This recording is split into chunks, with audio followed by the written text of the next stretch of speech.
Before you judge me, I want to start by saying, I take full responsibility for everything that happened. But I also think it's fair to point out that if my wife had made different choices, maybe things wouldn't have turned out the way they did. My name's Jake. I'm 32. My ex-wife and I were married for 2 years before things fell apart. The turning point came when I got transferred overseas for work, and that's where I met Megan. It all started when I went out for drinks with a coworker shortly after arriving. Just trying to settle into a new place, you know? That night, completely by chance, I met Megan. She was sitting alone at the bar, and there was something about her that made her seem so approachable. Like me, she was a stranger in a foreign place, and we struck up a conversation. She ended up opening up to both me and Jude, my colleague, about some crap she dealt with at work that day. Looking back, maybe if Megan had known where that conversation would lead, the connection we'd build, the memories we'd make, she might have kept more to herself that night. But she didn't. She talked, and I listened. For what felt like an hour, she vented. Then she turned the focus on me. I told her about my recent job transfer, how I'd just landed in her country. Something about that piqued her interest, and that's how our friendship began. If things had stayed platonic between us, I think I would have still considered it a valuable experience, maybe even healing, given the betrayal I'd eventually face.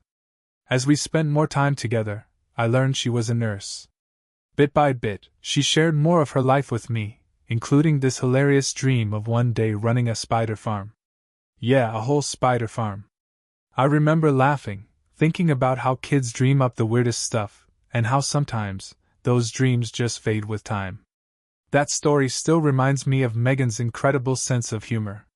Honestly, after years of dating and getting to know different women, Megan was unlike anyone I'd ever met. She had this way of seeing right through people. It wasn't just intuition, it was insight. And once I met her family, I understood where she got it from. She treated everyone the same, kind, respectful, regardless of status or background. She rarely had a bad word to say about anyone. I think that empathy and warmth were a big reason she did so well in her caregiving job. One of the things that first drew me to her was the way she treated total strangers. I'll never forget the night we were out walking and stopped by a shop to grab some orange juice. While we were waiting, this older man, clearly homeless, walked in and quietly asked for a bottle of water. The cashier didn't just ignore him, she snapped. Got up from her chair and started yelling at him to get out. I was stunned. I figured if she didn't want to help, fine, but that reaction? Completely uncalled for. Megan wasn't having it. She spoke up, calling the woman out for how she was treating the guy. Then, without hesitation, she paid for the water herself. When I asked her about it later, she said he reminded her of someone close to her. That she couldn't just stand by and do nothing. People around us were whispering, like maybe she was just trying to look good. But honestly, they were wrong. That moment, that was real. That was just Megan. She wasn't putting on a show. She genuinely cared. And the more time I spent with her, the more I saw that it wasn't just her, it was her whole family. The first time she invited me over for dinner, I was floored by how kind and welcoming they were. If I hadn't met them myself, I'd think they were made-up characters from some feel-good movie. Her stepdad, Bob, was warm and easy to talk to. Her mom, Lily, treated me with so much love, I honestly wished she'd been my own mother. And her half-brother Max? Great guy. Just being around them felt like home.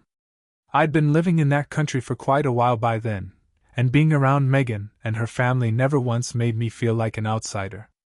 A year after meeting them, it was obvious. I had fallen completely in love with her. My heart was all hers, and I couldn't picture myself with anyone else. Megan had become such a big part of my life, and all I wanted was to build a future with her and the people who already felt like family. When I finally told Megan how I felt, it was the easiest step I've ever taken towards something serious. She felt the same. She knew I loved her with everything I had, and she embraced that love fully. Over time, things between us got even better. We found our rhythm. Thankfully, I already had a good job at a well-known organization in her country, so money was never really a problem. Within 5 months, we carefully planned our wedding. That day was something out of a dream. Our family and friends came together, laughing, cheering, making the whole thing feel like a scene from a movie. Looking back, it's kind of crazy to think that the job transfer I'd once doubted so much ended up leading me straight to the love of my life, and to a celebration I'll never forget. Despite my original plans, I wound up marrying Megan and gaining an amazing extended family. We started our life together, doing all the things we loved. And to this day, I still can't wrap my head around how it all fell apart. Because what we had, it was beautiful, real, and those early memories still mean the world to me. At first, Megan and I agreed to hold off on having kids. We both felt like we weren't quite ready. She really valued the time we spent together, just the two of us, enjoying life without the added weight of parenthood. The idea of pregnancy, morning sickness, hormonal changes, everything that came with it, just didn't feel right for her yet. I respected that completely. In fact, the way Megan supported me, much like her mother did for Bob, only deepened my love for her. She understood the demands of my work and was always ready to move with me if I got reassigned. But thankfully, because we were married, I was able to apply for a permanent position there, and when it got approved, it was a huge relief. No more bouncing around. We could really settle in. One of the main reasons I pushed for that permanent post was the joy I felt being around Megan's family. It surpassed anything I'd felt around my own. I can't even describe how full my heart felt with them. It was something I'd never experienced growing up. That powerful emotional bond made me want to hold on even tighter after we tied the knot. Megan's younger brother, Max, became a regular at our place. I genuinely loved having him around. He felt like a little brother to me, and watching the way he adored Megan, how much he just wanted to be near her, really moved me. Max and I had our own little tradition going. We'd have drinking contests. Whoever could handle more without tapping out would take the cash prize. It was silly, yeah, but it was fun. Megan would join us sometimes too, whenever she was in the mood for a laid-back night. But things started to shift 2 years into our marriage, when Megan's stepdad passed away. That loss hit her hard, like really hard. It hit all of us. Bob was the glue in that family, and his death left a gaping hole. Her mom was crushed, and Megan just spiraled into this deep depression. I felt it too. I miss Bob's booming laughter at dinner, the way he told the same war stories about his grandparents over and over, even his terrible off-key singing. It all made me think about how deep their grief must have gone, how hard it must have been for Megan, her mom, and Max. Bob had stepped into her life when she was just 13, after her biological dad passed. He wasn't just a stepfather, he was a real father to her. I could only imagine how much losing him tore her apart. Megan stopped working after the funeral. She needed time to grieve. And I tried my best to support her through it all, I really did. I helped organize the funeral, stayed by her side, did everything I could to keep her grounded. But I also hoped that after some time, she'd start to come back to herself. That never happened. In fact, things only got worse. Her health declined, and it scared all of us. I tried to cheer her up, take her out, distract her, but nothing seemed to break through the fog. And the truth is, I didn't know Bob all that well myself. So when she talked about him, I often felt lost. I couldn't help noticing how different Megan seemed whenever Max came around. Her face would light up, her mood would lift, and for the rest of the day, she seemed more like herself. But the moment Max left, it was like she shut down again, retreating into that same quiet sadness that had taken over since her stepdad passed. Seeing her like that really got to me. I was worried, genuinely concerned for her well-being. So I made a decision that I thought was the right thing at the time. I asked Max to move in with us for a while. Just until Megan could find her footing again. At the time, my only motivation was to help her heal. To see her smile again. To pull her out of the grief that had swallowed her whole. I didn't realize that choice would eventually unravel everything. It hurts to admit, but I'm still glad I made that call, because it opened my eyes to a painful truth I might have never seen otherwise. If I hadn't asked Max to stay, I probably would have kept living in denial, thinking Megan's love was still mine and mine alone. When Max moved in, things started to shift. Megan's health began to improve, little by little. She was slowly returning to life. The crying stopped. She spent less time shut away in our bedroom and more time laughing again. And every time I saw those changes, I felt this deep relief. I thought, this is working. She's getting better. At first, I figured Max would stick around for a few weeks. But those weeks turned into 2 full months. I wasn't keeping track, because honestly, I was just happy Megan was smiling again. Max seemed like he was handling his grief, too, and I never saw any reason to worry. Before long, everything felt almost normal again.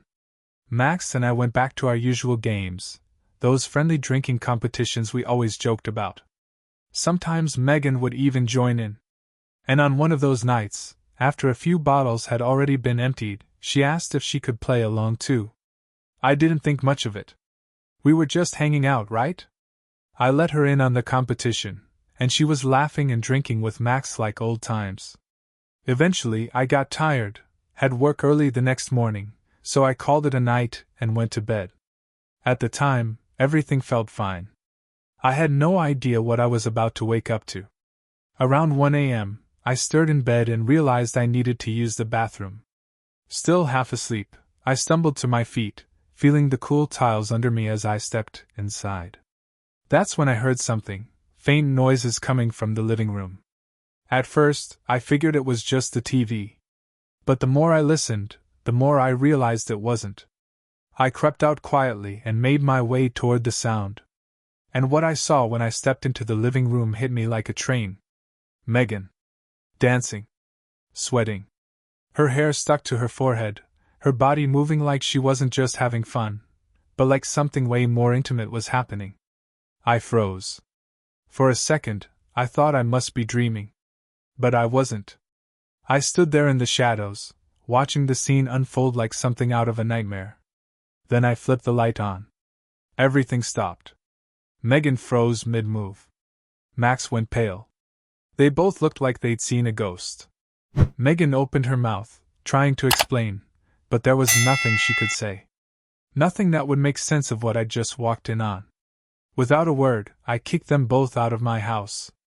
The shock was so deep, I couldn't even go to work the next day.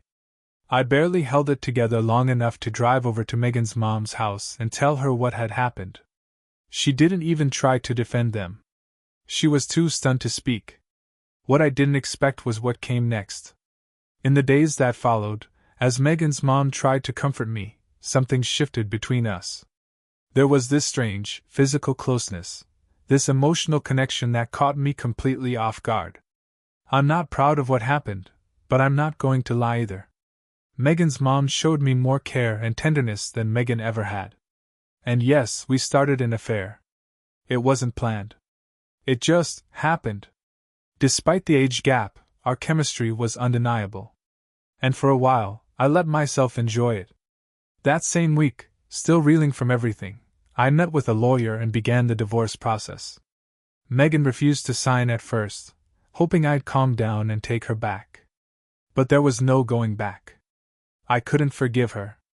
I didn't want to. Our marriage ended quietly. Megan and Max never found out about what was going on between me and her mom. At least, not until the day Megan came by unexpectedly and walked in on us. Right there in the kitchen. In the middle of everything. The look on her face was pure fury. Shock. Betrayal. She screamed at her mom. Said things I'll never forget.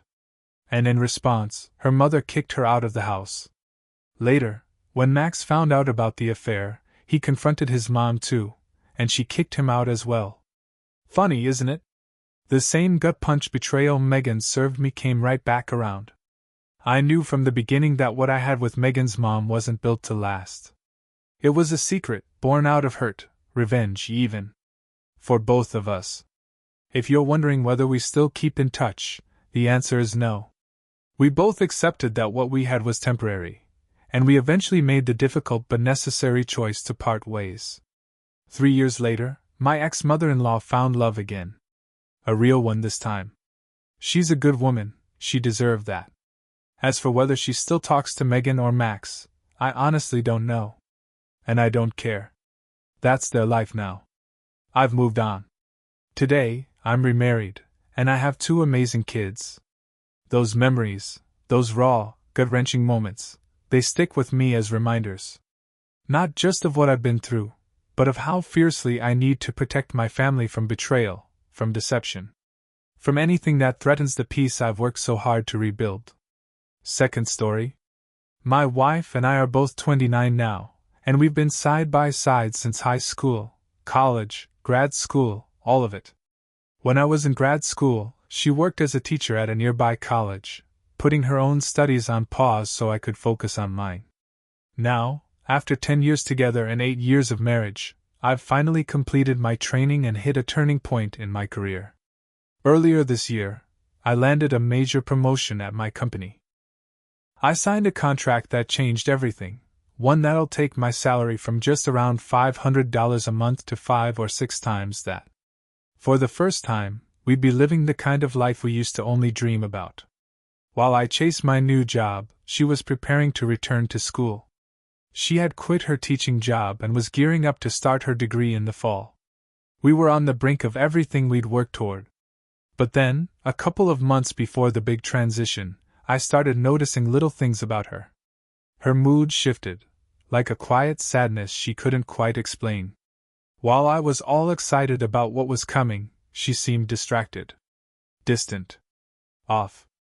Even when we were watching our favorite shows, her focus wasn't really there. She'd be glued to her phone, smiling at texts with this odd little smirk. That smile, it wasn't for me. I could tell. She started pulling away, canceling plans, saying she had assignments or study deadlines. And sure, that sounded reasonable, until it kept happening. By early June, I was getting suspicious. She was always on her phone, and every time a message popped up, she'd light up like a kid on Christmas morning. I didn't want to believe the worst, but something felt wrong. On Memorial Day, while I was at work and she was supposedly doing schoolwork at home, I gave in to my gut. I left an old phone hidden in the house with the voice recorder running. That night, I came home and listened to what it caught. My stomach dropped. There she was, on a video call with some guy I'd never seen before. The conversation was flirty. Personal. Intimate. They were planning to meet up after her classes that Friday. Then it turned more physical. They joked about me. Said things I won't repeat. But I'll never forget how easy it came to them. How normal it felt. The way they talked, it was obvious this wasn't new. The sound quality was bad, but I ran the audio through Audacity and cleaned it up. And yeah, now I'm absolutely certain. They'd been involved for a while. Too comfortable, too familiar. From what I could make out, I think he might have been another teacher at the college where she worked. Worse still, I realized he had already been inside my house. She had brought him there. For that. At first I thought, no way. She wouldn't do that. Not in our home. But the more I thought about it, the more it added up. So I set up a few security cameras, front door, backyard. But the footage didn't show anything. Then it hit me. The garage. That was the entrance I'd missed. I had bought 3 cameras, but only installed 2. So I took my time, figured out how to hide one in the garage without raising any red flags. It was tricky, keeping it a secret from her. But by the end of May, I had it installed. At first, nothing. But then came June. We had rented a beach house for a quick getaway with some friends. Second to last night, we planned a sunset walk on the beach. Something simple. Just us. But out of nowhere, she bailed on the plan. Said she was tired. Needed to stay back and rest. That's when I knew. She was meeting someone.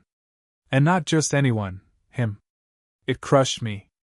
That she'd bring him into our trip, into our space, while our friends were just outside, laughing under the sunset sky. And the worst part? I didn't even have the gear I needed to catch her in the act. As I walked along the beach with my friends, I discreetly used my phone to record our conversation, but my mind was spinning.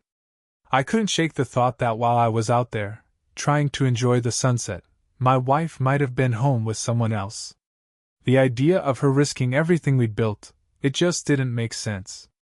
We were right there, on the edge of everything we'd ever wanted. Years of love and struggle, and now this? Back at the beach house, I couldn't wait. I listened to the recording the second I had a chance. At first, it was quiet. Then I heard her open the front door. A man entered. And shortly after, the sounds left no doubt. They were intimate. Comfortable. Familiar. His voice was clear enough that I could tell he'd been there before. He waited for everyone to leave before slipping in. Even with that kind of evidence, I held off confronting her. I needed more.